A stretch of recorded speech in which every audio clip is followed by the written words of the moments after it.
يا أيها الناس قد جاءكم برهان من ربكم وأنزلنا إليكم نورا مبينا.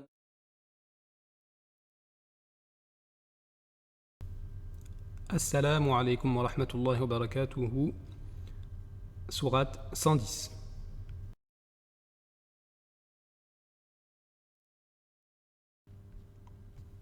أعوذ بالله من الشيطان الرجيم. بسم الله الرحمن الرحيم. إذا جاء نصر الله والفتح. Lorsque vient le secours d'Allah ainsi que la victoire. Le prophète alayhi salatu wassalam a eu la révélation à 40 ans à la Mecque. Mais très vite, plusieurs de ses ennemis, dont son oncle Abu Lahab, lui ont été hostiles. Et plusieurs des musulmans qui se convertissaient devaient le faire en cachette, à tel point que les musulmans ont été forcés d'émigrer de la Mecque vers Médine.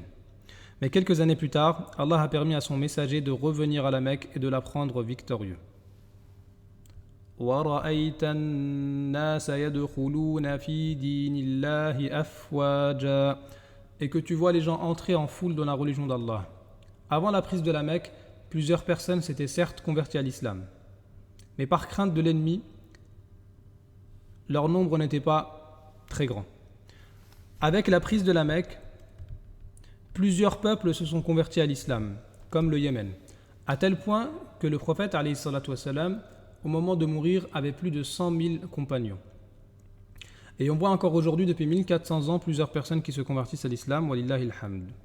Et ici, Allah cite deux bienfaits, la prise de la Mecque, donc l'adoration d'Allah en sécurité, et l'acceptation des gens de la religion du prophète alayhi salatu wassalam. Et la réaction face aux bienfaits, c'est d'être reconnaissant. C'est pour ça qu'Allah cite dans le verset d'après فَسَبِّحْ بِحَمْدِ رَبِّكَ وَاسْتَغْفِرْهُ إِنَّهُ كَانَ تَوَّابًا. Alors par la louange, célèbre la gloire de ton Seigneur et implore son pardon, car c'est lui le grand accueillant au repentir. Et à chaque fois qu'Allah accorde un bienfait à son serviteur, si ce serviteur est reconnaissant, Allah lui accorde encore plus de bienfaits. At-tasbih, ici là, traduit par la gloire, c'est le fait d'attester qu'Allah est exempt de tout défaut et de toute imperfection. Al-hamd, traduit par la louange, c'est le fait de faire les éloges d'Allah pour sa perfection et pour les bienfaits qu'il accorde. Al-istighfar, c'est le fait de demander qu'Allah couvre nos péchés. Car lorsque le serviteur commet un péché et demande pardon, innahu kana tawwaba, alors Allah est l'accueillant au repentir, il lui pardonne son péché. Mais l'istighfar, le fait de demander pardon, c'est pas forcément lié à un péché qui vient d'être commis. Ça peut être une adoration pour être élevé en degré.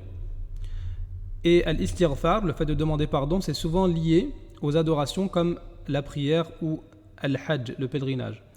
Et à la fin de la prière, on demande pardon pour que le serviteur reconnaisse qu'il n'a pas pu adorer Allah comme il le mérite, pour rester humble. Et de même ici, Allah nous demande de faire istighfar après le bienfait de la victoire, afin que le serviteur reconnaisse pleinement que la victoire vient d'Allah et qu'il reste humble. Et le prophète alayhi salatu wassalam a mis en application ce dernier verset, vu qu'il disait lors de sa prière en inclinaison et en prosternation Subhanaka Allahumma Rabbana wa bihamdik Allahumma ghfirli. Et cette sourate, c'est une des dernières à être révélée au prophète alayhi salatu wassalam, et on voit dedans que Allah lui annonce qu'il lui a récupéré la Mecque et que les gens ont accepté son message. C'est donc que sa mission arrive à terme et que sa vie aussi arrive à terme.